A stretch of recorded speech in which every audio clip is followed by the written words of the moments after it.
Coucou, shalom, peuple de Dieu, soyez bénis, recevez la grâce du Seigneur. Voilà, je suis au sport et je vous invite aussi à pratiquer le sport. Comme je vous l'ai dit, de temps en temps, Dieu me permet, je viens faire le sport. Je ne peux pas toujours vous envoyer des vidéos, mais quand je suis inspiré, voilà, je le fais. Juste pour vous encourager à pratiquer le sport. Mon frère, ma soeur, nous sommes esprit et nous sommes corps. Dieu, quand il a créé l'homme, il a fait l'homme à la poussière de la terre. Il a pris la poussière pour faire le corps. Et la Bible dit qu'il a soufflé dans ses narines un souffle de vie et l'homme est devenu une âme vivante. Donc nous sommes faits de deux parties. Le corps est physique et à l'intérieur de nous, il y a le côté spirituel qui vient de Dieu. Donc tu dois donner à ton corps ce qu'il faut pour que tu vives longtemps, pour que tu aies la force, pour que tu aies la motricité, pour que tu puisses te déplacer facilement et te sentir bien dans ton corps, et aussi donner à ton esprit ce qu'il faut pour que tu puisses avancer, pour que tu puisses réaliser de grandes choses, faire des exploits comme Dieu l'a prévu pour chaque être humain. Vous voyez? Donc si tu ne nourris que ton esprit sans nourrir ton corps, il y a un déséquilibre. Si tu ne nourris que ton corps sans nourrir ton esprit aussi, il y a un déséquilibre, mon frère, ma soeur. Tout simplement, chacun de nous doit savoir, doit pouvoir créer l'équilibre, c'est-à-dire être en contact avec Dieu par ta vie de prière, la méditation de la parole, mais aussi pratiquer régulièrement le sport en faisant des exercices physiques. Voilà. Il y en a qui ont fait du sport leur métier, mais nous devons venir le faire, que ce soit dans ton quartier, que ce soit dans un terrain qui se trouve, voilà, moi, voilà, je suis venu sur ce terrain-là, je fais le tour, je marche. Bon, vous savez, il y a plusieurs sortes de sports. Moi, je fais la marche accélérée. Si tu as envie de faire la natation, si tu as envie de courir, si tu as envie de... Je sais pas moi. Mais si tu ne pratiques pas de sport du tout, c'est dangereux. C'est dangereux parce que le corps est comme un véhicule. Vous voyez? Si deux personnes achètent leur voiture au même moment, avec la même marque et tout, et il y a l'une de ces personnes qui entretient régulièrement sa voiture, vidange, tout le reste, et puis l'autre n'entretient pas. À votre avis, laquelle des voitures aura une longue durée de vie? Voilà. Donc le corps, nous en avons besoin pour pouvoir vivre et pour accomplir tout ce que Dieu a prévu pour nous. Si tu n'es plus en vie, il n'y a plus d'ambition, il n'y a plus de vision, il n'y a plus d'exploit à accomplir, tu es parti. Voilà, donc la mort, c'est la cessation de toute activité. C'est pour cela qu'il faut se battre pour vivre aussi longtemps que possible. Alors que la mort peut venir spirituellement comme physiquement. Donc tu t'occupes du spirituel, mais occupe-toi aussi du physique. Fais un effort. Personne ne peut faire le sport à ta place. La manière dont personne ne peut prier à ta place, personne ne peut accepter Jésus à ta place, c'est de cette même manière que personne ne peut aussi pratiquer le sport à ta place. Donc mon frère, ma soeur, il faut que tu mets ceci dans ton programme. Nous mangeons beaucoup de choses et il y a plein de choses qui attaquent notre organisme. Donc avec le sport, ben, tu évacues en tout cas une bonne partie et alors ben, le reste, Dieu va s'en charger. Voilà, donc mettez le sport dans vos habitudes. Pour cette fin d'année, j'aimerais inviter vous tous qui êtes en Europe. Mon frère, ma soeur, tous les mois, nous faisons de grandes croisades de prière au niveau de Paris, précisément à Aubervilliers. L'adresse c'est 29 rue Sadi Carnot, 93 300. Et des choses extraordinaires se passent. Ceux qui viennent, ils le savent.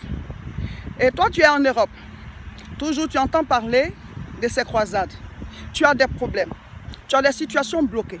Il y a des choses qui ne vont pas. Tu peux venir et tu ne viens pas. Mais qu'est-ce que tu veux que Dieu y fasse? Qu'est-ce que tu veux que Dieu fasse? Chaque fois que le Seigneur veut bénir quelqu'un, il lui dit, lève-toi. Il a dit à Josué, lève-toi, c'est toi qui feras entrer ce peuple en possession de ce que je leur ai donné, c'est-à-dire le pays de Canaan. Il a dit, les apôtres ont dit aux paralytiques qui étaient à la porte de l'église, ils disent, lève-toi et marche. Le paralytique à qui Jésus a accordé la guérison, il lui a dit, lève-toi. Tant que tu ne te lèves pas, rien ne peut marcher dans ta vie. La marche commence d'abord par se lever. Se lever, c'est prendre la décision pour dire, je me battrai, je chercherai la solution, je frapperai à la porte jusqu'à ce que la porte s'ouvre. Je crierai à Dieu jusqu'à ce qu'il me réponde.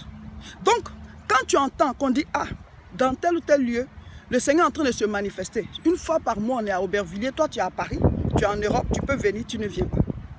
Qu'est-ce que tu veux que Dieu fasse? C'est de la paresse spirituelle. Aussi, nous organisons des retraites spirituelles où tu peux venir débloquer les situations qui sont bloquées dans ta vie. Mon frère, ma soeur, tu dois te lever. Je vais me lever pour aller prier. Je vais me lever pour aller écouter les enseignements afin que j'ai la puissance. Parce que la parole, c'est dans la parole que se trouve la puissance. Aucun être humain ne peut te guérir. Il y en a qui m'envoient des messages. Servant de Dieu, prie pour moi. Moi, Madame Seka, je ne peux rien faire. Aucun homme de Dieu ne peut faire quelque chose.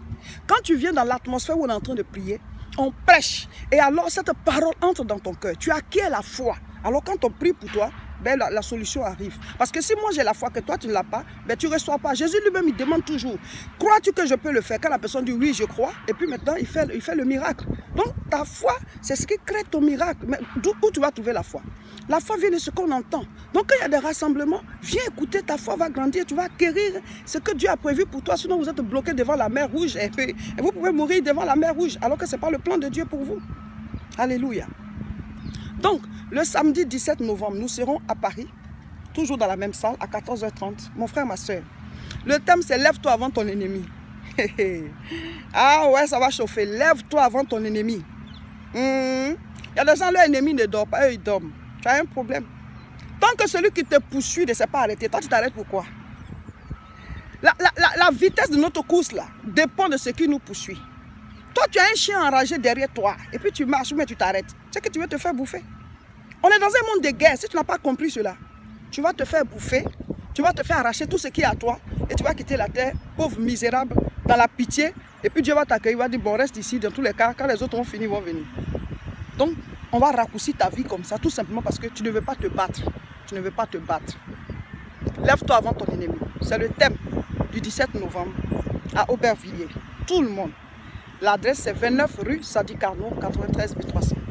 Après cela, le samedi 24 et le dimanche 25, nous avons une retraite spirituelle à Tourcoing, là où nous prions tous les dimanches à 10 h. L'adresse c'est 48 rue Saint-Omer, 59 200, Tourcoing. Vous pouvez nous appeler au 0033 751 51 25 16 pour avoir tous les programmes. La prochaine croisade après celle de novembre, c'est le 8 décembre, toujours à Aubervilliers dans la même salle. Mais vous pouvez venir assister au culte à Tourcoing, venir assister aussi aux retraites spirituelles à Tourcoing. Appelez-nous, on vous donne les adresses, ou alors sur la page, vous cliquez sur contacter et vous m'écrivez, on va vous dire. Ne restez pas pendant que vos ennemis sont debout, ils vous attaquent et tout, et vous croyez que ben, il y a des personnes quand tu en parles comme ça, ils disent ah vous voyez Satan partout, vous voyez les démons partout. Mon frère, sur cette terre là, il y a les anges, mais il y a aussi les démons. Hein. Il y a aussi les démons. On ne s'inquiète pas pour les anges parce qu'ils sont là pour nous, mais les démons ils veulent t'attaquer. Quand Dieu lui-même nous a appris la prière là, notre Père qui est aux cieux, que ton nom soit sanctifié, que ton règne vienne, que ta volonté soit faite sur la terre comme au ciel. Donne-nous aujourd'hui notre pain quotidien. Pardonne-nous nos offenses comme nous aussi nous pardonnons à ceux qui nous ont offensés. Ne nous induis pas en tentation, mais délivre-nous du malin. Jésus n'a pas oublié, il n'a pas oublié de parler du malin. Parce qu'il peut être avec vous, il peut vous protéger. Mais il doit vous dire qu'il y a aussi un malin, il y a aussi des démons qui ne veulent pas votre bien. Donc quand on vous parle des combats spirituels, ne dites pas qu'on voit le démon partout. Sinon Jésus aussi a vu le démon partout. C'est pour nous dire, faites attention. Quand Dieu a béni Adam et les amis dans le jardin, là, qui est venu les faire sortir? Ce n'est pas le serpent. Donc quand on vous bénit, on vous prêche la vérité, on doit vous parler aussi de celui qui veut vous attaquer pour que vous puissiez faire attention. Mon frère, ma soeur, lève-toi avant ton ennemi, c'est le thème. 17 novembre, tous à Aubervilliers. Et le 24 et le 25 pour la retraite spirituelle à Tourcoing. Appelez-moi, contactez-moi. Et surtout, allez au sport. Allez au sport. Débarrassez-vous de toute paresse et allez pratiquer le sport pour que vous soyez en bonne santé et toujours en jambes. Que Dieu vous bénisse et partagez la vidéo. À bientôt.